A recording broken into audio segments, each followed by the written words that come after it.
Hey everyone, it's Father Jim Martin. Rini from PT Canisius told me that you are continuing your study under the tutelage of Father Nano, my brother, of my book, Learning to Pray.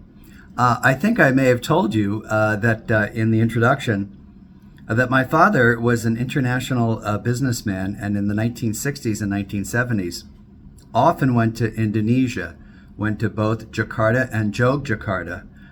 And we would have our house filled with Indonesian artifacts and handicrafts and decorations. And so I feel very close to the people of Indonesia, and I just think it's wonderful that you're using my book. A couple of things I think are really important to say at the outset. First of all, the sort of theme of the book is that God desires a relationship with everyone, right? Now you might say, well, that just seems kind of strange, and why would God want to desire with me, right? By the way, I apologize, I'm not in my collar. I'm just back from summer vacation, but as you can see, I wear Jesuit garb during my summer vacation. So, back to the book. You might say, well, how could I possibly know that God would want a relationship with me?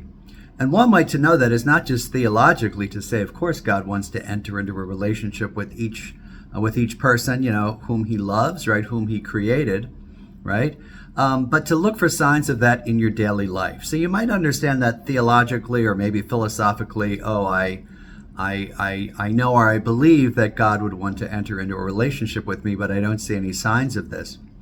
But really the signs are in your everyday life.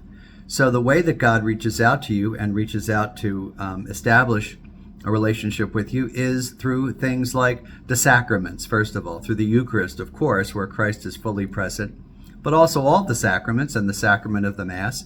Anytime you feel uplifted or moved or really have a profound insight, right, into the Gospels, thanks to the homilies or thanks to the prayer at Mass, anytime you feel close to Jesus when you receive the Eucharist, that's God reaching out to you.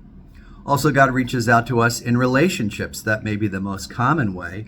The love of a spouse or a parent or a child or an aunt or an uncle or any relative in your family, but also friends, really close friends who might help you during a difficult time, who might take you to the hospital when you're sick, who might call you when you're lonely. This is God reaching out to you, right? What other ways does God reach out to us? Well, through nature.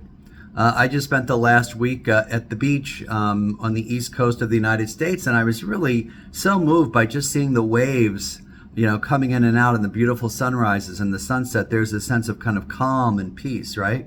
And I think in that calm and peace, we can see God reaching out to us through our prayer, of course, right? Things that happen in prayer. Insights, emotions, memories, desires, feelings, right? Words and phrases. These are all ways that God has of reaching out to you individually. And I think one of the things I also want to say is that the way that God reaches out to you may not be the way that God reaches out to somebody else, right?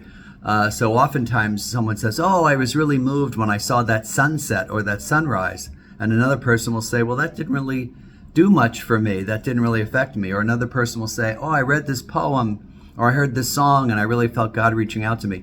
And another person might say, I didn't really like that song. Or, boy, I went into this church and it was so beautiful. Oh, I didn't really like the architecture of that church. So to remember that the way that God reaches out to you is very individual. It's very unique. And it's not a good idea to kind of compare the ways that God reaches out to another person, right? I think it's good to see God's activity in another person and to respect that and reverence it, but not to hold yourself hostage to the fact that, God has to do it the same way with you. So I wanted to thank you for continuing this study of my book, Learning to Pray. I wanted to thank Father Nano and everyone, Rini at PT Canisius, for all of your hard work, and just to ask you for your prayers for me too. So thanks very much. And from New York City, right after my vacation, this is Father Jim Martin. God bless you.